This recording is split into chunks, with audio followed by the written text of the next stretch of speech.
Hello student, welcome back. मैं गुंजन स्वागत करता हूं मेरे YouTube channel IIST computer institute Gumla में। आज का वीडियो उन स्टूडेंट के लिए काफ़ी फ़ायदेमंद होगी, या फिर ये बोल सकते हैं कि उन सभी कर्मचारियों के लिए ज़्यादा फ़ायदेमंद होगी जो किसी न किसी ऑफिस में डाटा एंट्री का काम करते हैं। जनरली होता है क्या कि जब हम डाटा एंट्री करते हैं तो मेरे सामने काफ़ी ज़्यादा डाटा पहले से एंट्री किया हुआ रहता है।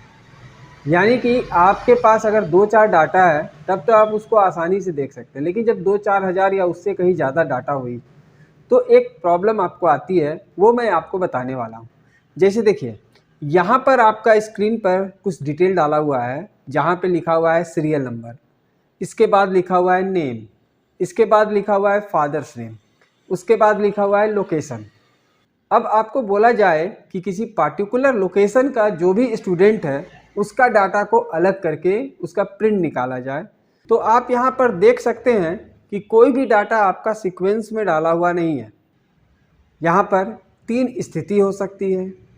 पहली स्थिति तो आप इसे लोकेशन के अनुसार अरेंज कर दीजिए, लेकिन उस केस में आपको प्रिंट करने में थोड़ी सी कठिनाई हो सकती है। दूसरी स्थिति क्या होगी, तो आप यहाँ पर फिल्टर ऑप्शन का इस्तेमाल कर सकते हैं। मैं आपको 3 ऑप्शन बताने वाला हूँ और आज का वीडियो तीसरे ऑप्शन पर आधारित है और ये काफ़ी ज़्यादा कारगर होने वाला है।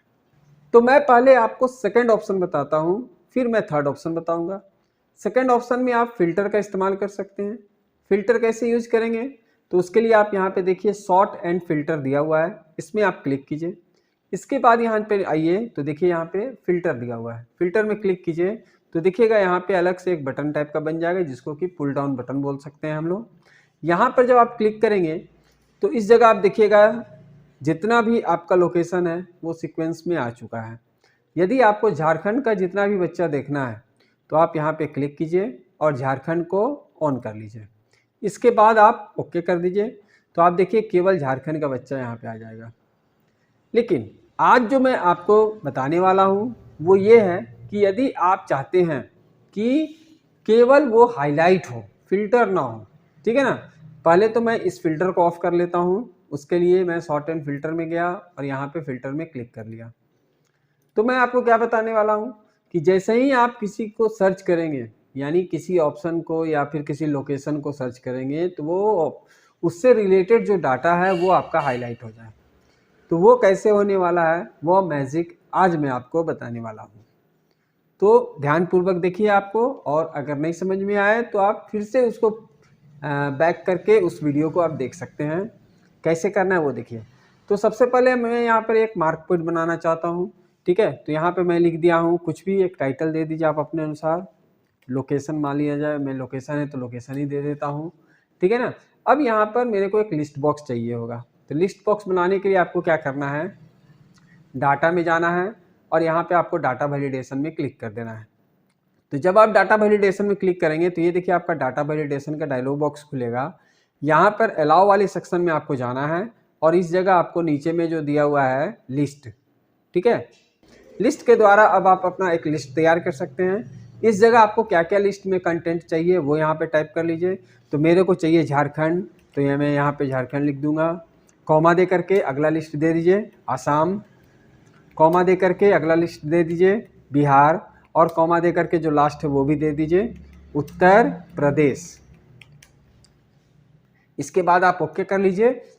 तो देखिए यहाँ पे आपका लिस्ट बन करके तैयार हो गया है। अब फिल्टर के जैसा ही यहाँ पे देखिए एक ड्रॉप डाउन बटन बन चुका है, ये लिस्ट के रूप में काम करेगा।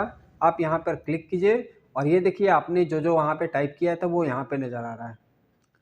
अभी हम लोग एक दूसरा ऑप्शन का इस्तेमाल करेंगे जिसका यूज करके अगर हम लोग यहाँ पे झारखंड में क्लिक करते हैं तो केवल झारखंड वाला जो लाइन है वो आपका हाईलाइट हो जाएगा। अगर हम लोग असम में क्लिक करते हैं तो असम वाला लाइन हाईलाइट हो जाएगा। और ये कैसे होगा ये मैं आपको अभी तुरंत बताने वाला हूँ। तो उसके लिए क्या करना है, पहले आप इस एरिया को सिलेक्ट कर लीजिए जिसको कि आप हाईलाइट करना चाहते हैं। तो इस एरिया को देखिए हमने सेलेक्ट कर लिया है, जितना भी मेरा डाटा था उन सभी डाटा को हमने सेलेक्ट कर लिया है। इसके बाद क्या करना है वो देखिए। तो आपको जाना है होम में, और होम में आप देखेंगे यहाँ पे कंडीशनल फॉर्मेटिंग दिया हुआ है। कंडीशनल फॉर्मेटिंग में क्लिक कीजिए। उसके बाद यहाँ पे सबसे नीचे में आपका दिया हुआ है न्यू रूल, न्यू रूल पे आप क्लिक कर दीजिए। न्यू रूल में जाने के बाद आपको ये जो लास्ट वाला ऑप्शन है उस सेक्शन में जाना है। क्या लिखा हुआ है? Use a formula to determine which cells to format. ये जो सेक्शन है वहाँ पे आपको क्लिक करना है। जैसे ही आप क्लिक करेंगे यहाँ आपसे फॉर्मूला मांगा जा रहा है। आप इस जगह क्या करेंगे? सबसे पहले इक्वल का सिंबल लगाएंगे। इक्वल का सिंबल लगाने के बाद यहाँ पर आपने जो क्राइटेरिया दे रखा है उस क्राइटेरिया को क्लिक करना है। तो आप देखेंगे यहाँ पे डॉलर के साथ वो लग जाता है, और आपको मालूम है कि डॉलर कब लगता है? जब उसे स्टैटिक बनाना होता है तब। इसके बाद फिर से आपको एक इक्वल का सिंबल देना है यहाँ पर, और जहाँ पर इसको सर्च करना है उसको क्लिक कर देना है। तो मेरे को लोकेशन में यूज करना है, तो यहाँ पे लोकेशन पर क्लिक कर दीजिए।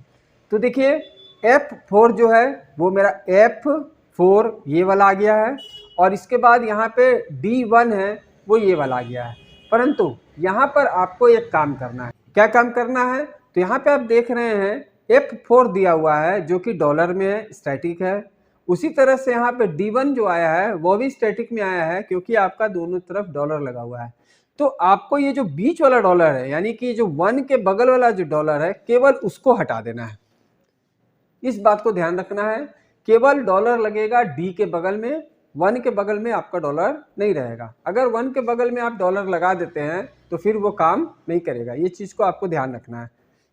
इसके बाद इसमें कौन सा फॉर्मेट देना है उसके लिए आपको फॉर्मेट में जाना है। तो आप यहाँ पे फॉर्मेट में क्लिक कर दीजिए। फॉर्मेट में क्लिक करने के बाद अब आप वहाँ पे जो भी स्टाइल देना चाहते हैं दे दीजिए। एग्जाम्पल के तौर पे मैं चाहता हूँ कि वह रेड कलर में हो जाए, तो उसके लिए हम लोगों को क्या करना है? फिल में जाना है और यहाँ पे रेड कलर छाट लीजिए। रेड कलर मैं आपको समझाने के लिए बता रहा हूँ। इसके जगह पे आप जो फॉर्मेट देना चाहें दे सकते हैं। जैसे कि आप फॉन्ट में भी चेंज करना चाहें फॉन्ट में चेंज कर सकते हैं, बॉर्डर में चेंज करना चाहें बॉर्डर में चेंज कर सकते हैं, फिल में चेंज करना चाहें, आप स्वतंत्र है, आप जो भी फॉर्मेट लगाना चाहें लगा सकते हैं। इतना करने के बाद अब आप ओके कीजिए और उसके बाद ओके कर दीजिए। आप क्या देखें कि अभी चूंकि आपका यहाँ पे असम सेलेक्ट किया हुआ है, और ये देखिए आपका यहाँ पे असम हाईलाइट हो चुका है। आप नीचे भी जा करके देखिए, जितना भी असम वाला सेक्शन है वो मेरा हाईलाइट है। अभी क्या है, आप इसको चेंज कर दीजिए। इसको मैंने क्या किया? झारखंड कर दिया। तो जैसे ही मैंने झारखंड में किया, आप देख लीजिए केवल झारखंड वाला हाईलाइट हो चुका है, बाकी सेक्शन जो हाईलाइट था वो खत्म हो चुका है। तो इस तरह से आप चाहते हैं कि जिसको भी हम सेलेक्ट करें, मतलब इस लिस्ट बॉक्स में से जिसको भी सेलेक्ट करें वो मेरे को यहाँ पे बता दें। तो ये सब आपका जो है किस किस जगह काम देगा? तो आप अक्सर आप देखते होंगे कि डाटा एंट्री करने के समय में इस तरह का सिचुएशन आता है। मतलब कि आप अगर अच्छे ढंग से डाटा एंट्री करना चाहते हैं तो ये जो वीडियो आप अभी देख रहे हैं इसको आपको बार बार देखना होगा, ताकि रिवीजन आपका हमेशा बनता रहे। तो उम्मीद करता हूँ कि आज का वीडियो आपको ज़रूर पसंद आया होगा। अगर पसंद आया होगा तो मेरे चैनल को ज़रूर सब्सक्राइब कीजिए और अपने मित्रों को ज़रूर इसके बारे में बताइए, ताकि वे भी कुछ न कुछ ज्ञान हासिल कर सकें। साथ ही साथ आप उन्हें ये भी बताइए कि IIST कंप्यूटर एजुकेशन के द्वारा निःशुल्क कंप्यूटर एजुकेशन की व्यवस्था की गई है, जिसके तहत आप घर बैठे कंप्यूटर का नॉलेज ले सकते हैं। इतना ही नहीं, आपको लास्ट में एक एग्ज़ाम देना है, और अगर आप एग्ज़ाम क्वालिफाई कर जाते हैं तो आपको एक प्रमाण पत्र मिलेगा, ताकि आप अपने उज्जवल भविष्य को सुनिश्चित कर सकें। क्यों? क्योंकि कंप्यूटर शिक्षा सबके लिए एक ज़रूरी शिक्षा हो गई है। तो चलिए मिलते हैं हम लोग अगले वीडियो में, तब तक के लिए नमस्कार।